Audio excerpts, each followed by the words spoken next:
આજે તો સવારમાં આપણું મૂડ ખરાબ થઈ ગયું કેમ કે આપણું ટ્રેક્ટર ગયું તો ભાડે ને ભાડે લારીના વ્હીલમાં હબ તૂટી ગયો એટલે આપણે હબ નવો નાખવા જવાનું હતું ને ટ્રેક્ટરને લઈ ગયા છે ગેરેજે અને ગેરેજ જઈને બધેથી પહેલા આપણે નવો હબ લગાવી દીધો.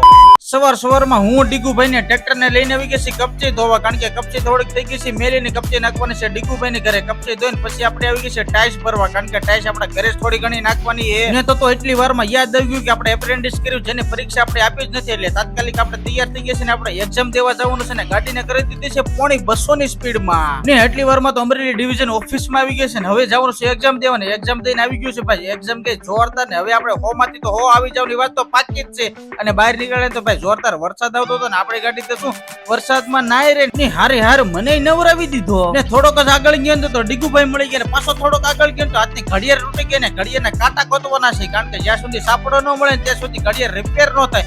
પછી શું ઘડિયાળના કાંટા ન મળે ને સાપડો ન મળે, પછી ઘડિયાળને શાંતિથી ખીચામાં મૂકી દીધી. બીજે દિવસે સવારમાં આપણો મૂડ ખરાબ થઈ ગયો, કારણ કે આપણું ટ્રેક્ટર મોકલી દીધું તો ભાડે ને લારીની વ્હીલમાં હબ તૂટી ગયો હતો. પછી ડીગુભાઈ ટ્રેક્ટર લઈ અને મોકલી દીધા ગેરેજ અને ગેરેજે વળે તો 4-5 હથોડા માર્યા તો જૂનો હબ કાઢી અને નવો હબ લગાડી દીધો અને ટ્રેક્ટર કરી દીધું છે ચાલુ. અને પાછો હબના પાના થોડાક વીક હતા એટલે પછી ગન થી આપણે ટાઈટ બોલ કરાવી દીધા છે. ને વિડીયો ગમે તો વિડીયો લાઈક શેર સબસ્ક્રાઇબ કરી નાખજો.